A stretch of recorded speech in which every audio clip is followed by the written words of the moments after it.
Fall is on the way, which means it is time to put a pot of soup on the back of the stove to let it simmer to absolute perfection. In this case, we're making a rich, delicious, hearty beef and barley soup. So good. Comfort food, classic here, y'all. Let's cook, y'all. We got a family to feed. All right, we're gonna get our beef and barley soup started by cooking our barley. And barley is one of those things that it's a ratio product. It's like rice. Rice is 2 to 1. Grits, go check out my video on how to cook grits. Grits is a 4 to 1. Barley is 3 to 1. And what that means is you have one measure, this is 1 cup, but 1 measure of barley, and then the exact same measure, so 3 cups of water or liquid or what have you. And you could cook this barley in broth if you wanted to. Now, it doesn't matter what measure you use. All right, I'm gonna add a couple of teaspoons of kosher salt. This is kosher salt, so I'm adding this to our barley. Because if you don't do that as it's cooking, it will never taste seasoned. Now I'm looking for a pan lid, and of course none of them match. All right, so all we're gonna do with our barley is cover it up, bring it to a boil, reduce it to a simmer, cover it up, and let it go for about 50-60 minutes until all the liquid is absorbed.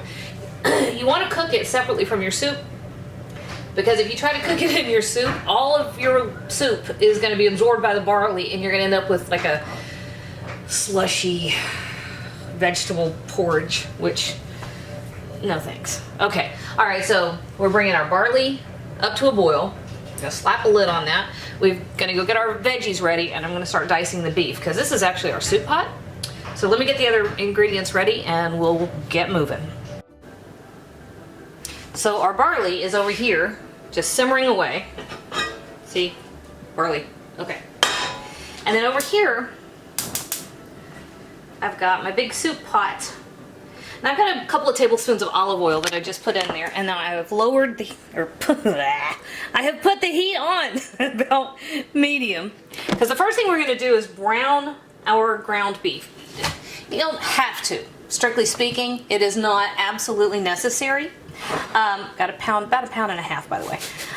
However, about 2 teaspoons of kosher salt. If you season as you go, right? If you are careful to season each layer of a dish as you go with it, the final dish is going to taste beautifully and richly seasoned all the way through. And if you try to wait until the end and just add it at the table or whatever, it's never going to taste quite right. All right, so about a teaspoon of black pepper, and I'm going to throw in about a teaspoon, maybe half a teaspoon of garlic powder, not garlic salt.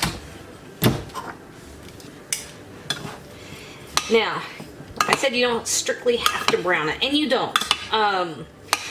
Browning does a couple things. It does not seal it or lock in flavor or juices or what have you. It does, however, add a lot of flavor. Now, do you hear that? No, I don't either, which means I jumped the gun. I should have waited another couple of minutes to throw this in there. You want a nice sizzle. And I didn't get one immediately, which meant I went too fast. Oh, there. Perfect. But we should have had that from the get-go. Yeah. All right. Also, another thing is when you're browning stuff, don't crowd your pan. Okay. Let there be room, because as the moisture leaves each of those pieces of beef, you don't want it attacking the piece next to it with steam, right? If you have too much in there at once, all you're going to do is steam it, and it's going to be gray. What we're after is brown, because brown tastes good. All right. All I'm doing for the next 10 minutes or so is working in batches. I'm going to drop these beef cubes in here, give them a second, stir them around, get them brown on all sides, and then I'm going to pull them out with my little handy dandy slotted spoon and set them aside while we work on the next step. Okay, so I've got all of our beef ground off, and I don't think I told you, this is what is this? This is an eye of round roast. There's about 6.5 pounds. See, here's our empty pot with all the gorgeous brown stuff on the bottom. It was less than $4 a pound. Okay, that's my point. Anyway, I cut about 1.5 pounds of it off. You could also use a chuck roast. That'd be fine. Use a sirloin tip roast. That'd be fine. Those are more expensive. And I don't really see the point in more expensive if you're going to chop it up and stew it, because stewing, part of the reason you do that is to tenderize tough cuts of meat. Okay, all right, anyway, here we go. All right, lots of fresh thyme, and don't be a wimp with fresh thyme. Kills me when I see recipes, they're like, 1 sprig. Eh. Well, why bother? All right, woo, we're popping. And here's our veggies. Carrot, nope, that's an onion. Carrot, celery, and garlic, okay? Pretty classic combination anytime you're making any kind of soup. That is the mirepoix, or close to it. Actually, a classic mirepoix would have had equal parts celery and carrot. I'm not that much of a celery fan, so mine doesn't.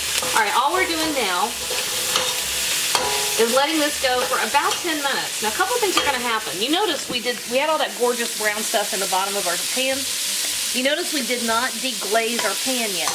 Why? Well, because these veggies, especially the onion and celery, ooh, it's already happening. Look, they're going to start releasing liquid, and that alone will start kicking up stuff off the bottom.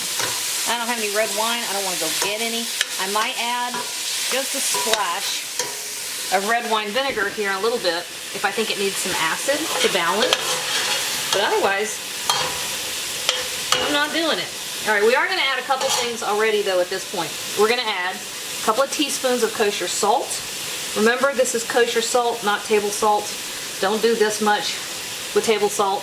You'll kill yourself. All right, a good teaspoon of black pepper. Maybe a teaspoon and a half. What do you think? Teaspoon and a half. Half a teaspoon of red pepper flakes. And a bay leaf. Just one. I love bay leaves, but they can take your head off as far as the flavor is concerned. They can totally dominate a dish if you're not super careful. All right, folks. Folks. That's the best word. I love y'all. Folks. Oh, I am easily amused. All right, we're doing this for about 8 more minutes. 8 minutes. All right, let's get going. Okay, so I will admit, barley takes a little bit of patience. It takes 2 seconds to throw it in there, but it takes some patience waiting on it. Browning everything took, I don't know, 7 or 8 minutes. This took about 10 minutes. But that's pretty much all the effort we're putting into this, y'all. It just doesn't take a whole lot. All right, so at this stage, notice how, remember how I said that our vegetables were going to deglaze for us? Are we getting it? Am I just steaming up the camera? See? Everything nice is up off the bottom of the pot. And that means all that nice stuff, you can see it. It's on the carrots, just like the pepper is. All right, so here's our next step. Tomato sauce. Classic ingredient to add to a pan after you've browned ground beef. It's just a nice, rich, deep flavor. I'd say I put about 4 tablespoons in there. Or, no, wait, this is better. Let's see, wait. Let's call it 3 ounces, because that's what came out of the can. I wish I had the squeezy tube tomato paste. They don't carry it in my grocery stores. I guess I could order it. I order anchovy paste to make marinara and Italian sauces. I guess I could order tomato paste too. Maybe I'm just too cheap. Okay. So that gets a nice stir around. What? A nice stir around. What? Oh, too much Great British Baking Show. Do y'all do that too? You watch TV and then next thing you know you're like talking just like the folks that you're watching. You don't want to see me after I've seen Orange is the New Black. Orange. Bleh. Okay. I also have my aligners, which means I can't talk. I was trying to say you don't want to hear me after I've seen Orange is the New Black. Or Breaking Bad, for that matter.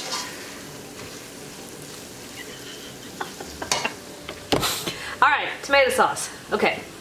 About 2 cups of diced tomatoes. Now, You don't strictly have to use them. I don't think this is a traditional ingredient, but A, I have more tomatoes than I know what to do with. B, I love what it does to the soup. And C, it's delicious. So there. One thing you could do if you wanted, you could add about 2 cups of sliced mushrooms at this point. That would also be delicious. However, Joey doesn't feel well. He spent the day home from school. He doesn't feel good. And he will freak out if I add mushrooms, so I'm not gonna. Alright, so here is my ground beef. Hey, check these out. Cool, huh? Dallin, did I get that right? Am I saying that right? Sent those to me? Dallin. You know what that sounds like? It sounds like I'm lisping even worse, but I'm not. Anyway, they sent those to me, and I have discovered that these are always the ones that are missing because the kids love them. It's like the perfect soup and cereal bowl. Even Ricky has started leaving off with my mixing bowls in the cereal. Thank God. That child would quart of milk at a time. He and Brent would go through 2 gallons of milk a day. No kidding.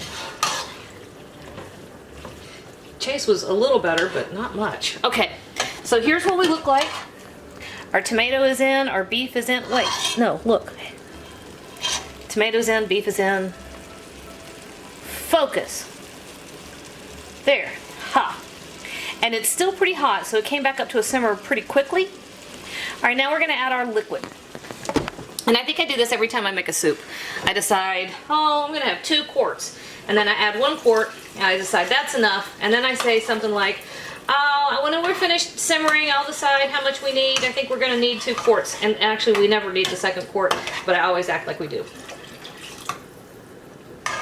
That is called knowing yourself. Oh, come on, y'all, that was funny. All right, over here we have... Ricky's doing homework. I really need somebody to talk to.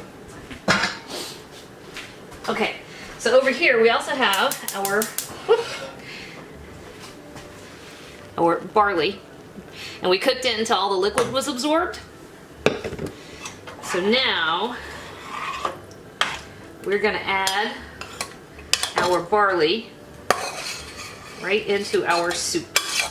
I'm really trying not to say our soup. I know my East Tennessee shows a lot. Trying not to make it any worse than it has to be. So our soup. No, it's ours. This belongs to us. Okay guys, look here. So everybody's in the pot. Here's what we want to do now. We want the flavors to meld, yes. We want the beef to get nice and tender all the way through. We want our tomatoes to be nice and cooked all the way through as well. So we're going to bring this up to a boil. We're going to reduce it to a simmer, and we're going to let it simmer for probably a good 30 to 45 minutes, right? Actually, it has to be at least that long because, wait a minute, wait, there.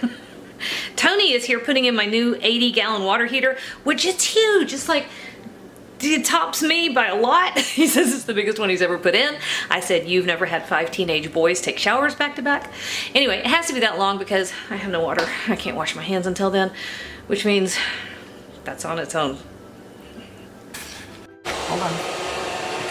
All right, buddy. Yeah, I'll fix you some. Ricky's already been in here. He's had about 3 bowls. And there goes my robot. Sorry about the noise, y'all. I don't think if I, thanks Joey. I think if I had to wait on absolute quiet, I'd never ever get a video shot. All right, so this has been simmering for a while. See this? We're calling it beef and barley soup, but y'all, this is kind of a stew. You see how nice and thick that is? If you want yours to be less thick, go ahead and throw some more broth in there. Hey, you could use your 2nd quart of broth. All right, Joey, hold on, buddy. So Joey is starving to death. He didn't feel well, and I let him stay home from school. But now he's perking up. and he's hungry. All right, let's get some little extra beef on the top there for you. That is a perfect bowl of soup. All right, hang on. This is pretty good. I love that it is rich and thick and hearty.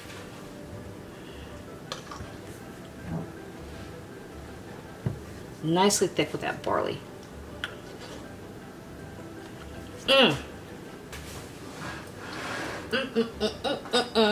That's how you make that soup. That is so good.